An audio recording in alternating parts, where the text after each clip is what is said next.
Hello दोस्तों, आज के ट्यूटोरियल में हम कवर करेंगे आईएसओ को कि आईएसओ आखिर होता क्या है। मैं इसकी ज़्यादा टेक्निकल लैंग्वेज में नहीं जाऊंगा, आपको जितना हो सके सिंपल लैंग्वेज में समझाने की कोशिश करूंगा। कि जब हम प्रैक्टिकल करेंगे तब हम इसकी टेक्निकल लैंग्वेज में जाएंगे। पहले आप थ्योरेटिकल समझ लें कि आईएसओ होता क्या है, उसका काम क्या होता है और उसके डिसएडवांटेज भी क्या होते हैं। ठीक, तो आईएसओ जो है वह हमारे सब्जेक्ट को लाइट देने का काम करता है। ये पर्टिकुलर कोई लाइट नहीं होती है जिससे हम उसके ऊपर लाइट मारते हैं, ये कुछ नहीं होता। ये कैमरे के अंदर की सेटिंग होती है जिससे कि हमारा सब्जेक्ट, अगर हम किसी डार्क प्लेस पे कोई शूट कर रहे हैं या कोई इमेज ले रहे हैं जहाँ पर बहुत अंधेरा है और हमें सब्जेक्ट बिल्कुल दिखाई नहीं दे रहा है और हम चाहते हैं कि सब्जेक्ट दिखाई दे, वो थोड़ा लाइट में आए, तो इसके लिए हमारे पास कैमरे में एक बहुत अच्छी सेटिंग होती है आईएसओ, जो कि उस सब्जेक्ट की लाइट बढ़ा देता है। यानी कि आईएसओ बढ़ाने से आपका जो सब्जेक्ट है वो दिखने लगेगा, भले कितना भी अंधेरा हो। अभी आपके कैमरे के ऊपर डिपेंड है कि आपका कैमरा कितने आईएसओ तक जा सकता है। कई कैमरे में जो आईएसओ है वो 12,800 तक होते हैं, कई में 32,000 तक होते हैं, कई में 64,000 तक होते हैं। आईएसओ की ये रेंज है।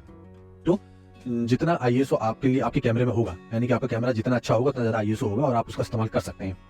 अब मैं आपको बताता हूँ कि आईएसओ आखिर क्या होता है। तो जैसा कि आप पहली इमेज में देख रहे हैं कि एक दिया है जो कि जल रहा है। इसमें आप देख रहे होंगे आईएसओ 100, आईएसओ 200, आईएसओ 800, आईएसओ 600 और इस तरीके से बढ़ते बढ़ते आईएसओ 25,600 तक गया है। ये इसमें रेंज होती है जो आईएसओ 100 से शुरू है और 25,600 पे एंड हो जाता है आईएसओ का। आप देख रहे हैं कि जिस तरीके से आईएसओ बढ़ता जा रहा है उसी तरीके से लाइट भी बढ़ती जा रही है।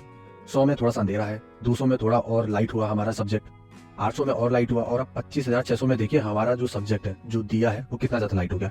तो हमारा जो सब्जेक्ट है उसे लाइट देने के लिए हम आईएसओ का इस्तेमाल करते हैं। बहुत ही अच्छा फीचर है कि अगर हम कहीं पर अंधेरे में हैं और हम वहां पर कुछ क्लिक करना चाहते हैं तो आईएसओ बढ़ा के लाइट देके उस पर काम कर सकते हैं। ठीक, लेकिन इसके कुछ डिसएडवांटेज भी हैं।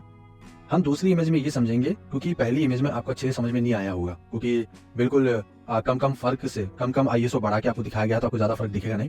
तो हम दूसरी इमेज में आते हैं जिसमें हम बहुत ही डिफरेंट के आईएसओ पर जो है वो पिक्चर क्लिक की है, जिसमें पहला है 100, दूसरा है 3,200 और तीसरा है 25,600। अब आपको खुद डिफरेंस दिख रहा होगा कि कितना डिफरेंस है इन तीनों इमेजेस में। 25,600 वाली में लाइट बहुत ज्यादा है, 100 वाली में लाइट कम है और 3,200 वाली में लाइट मीडियम साइज की है। तो इस तरीके से हमारा आईएसओ जो है वो वर्क करता है। ठीक, अब हम अपने इस आईएसओ के डिसएडवांटेज पे आएंगे।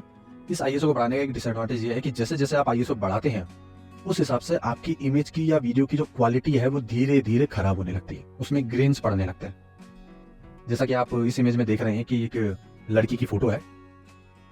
आप आईएसओ 50 वाला ऑप्शन देख रहे होंगे, राइट हैंड साइड से हम शुरू करते हैं। आईएसओ 50, जो आईएसओ 50 है उसमें लड़की की इमेज बिल्कुल क्लियर आ रही है, एकदम साफ। जब हम आईएसओ 100 करते हैं तो देखिए उसके पीछे हल्के हल्के ग्रेन्स आने लगे। 200 किया तो और ग्रेन्स, 400 किया तो और ग्रेन्स, 800, 1600, 3,200 से जैसे आप आईएसओ बढ़ाएंगे आपकी लाइट तो बढ़ेगी और उसके साथ आपकी इमेज की और वीडियो की क्वालिटी भी धीरे धीरे लो होगी। तो मैं आपको यही रिकमेंड करूंगा कि जितना हो सके आप अपने शूट पे या वीडियो शूट पे जब भी जाएं तो जितनी मैक्स हो सके उतनी लाइट लेकर जाएं कि आपको आईएसओ बढ़ाने की जरूरत ना पड़े। मैं रिकमेंड करूंगा कि आप जितना हो सके आईएसओ को 100 पे ही रखें और अगर आपको जाना पड़े तो आप अपने कैमरे की क्वालिटी के हिसाब से जाएं। यानी कि अगर आपके कैमरे में आईएसओ जो है वो 6,000 तक ही सपोर्ट कर रहा है तो आप 600 से ऊपर ना जाए, वरना आपकी क्वालिटी काफी खराब हो सकती है। अगर 12,000 तक आपके कैमरे में सेटिंग है आईएसओ की तो आप ज्यादा से ज्यादा 1,000 तक जाएं। 32,000 तक की सेटिंग है तो आप ज्यादा से ज्यादा 3 या 4,000 तक जाएं। तो मैं बिल्कुल भी रिकमेंड नहीं करूंगा कि आप आईएसओ को कभी बढ़ाएं। हो सके तो आप अपनी लाइटें लेकर जाइए या लाइट वाले प्लेस पे आप अपने वीडियो को शूट करें। ठीक, तो आज के ट्यूटोरियल में जैसा कि आपको पता है कि आईएसओ क्या काम करता है, जितना हो सके आसान लैंग्वेज में। अगर आपको ये वीडियो पसंद आया तो आप इसे लाइक कीजिए और प्लीज सब्सक्राइब करना ना भूलें, जिससे कि हमारे आने वाले जो और ट्यूटोरियल्स हैं वो आपको मिलते रहे। Thank you.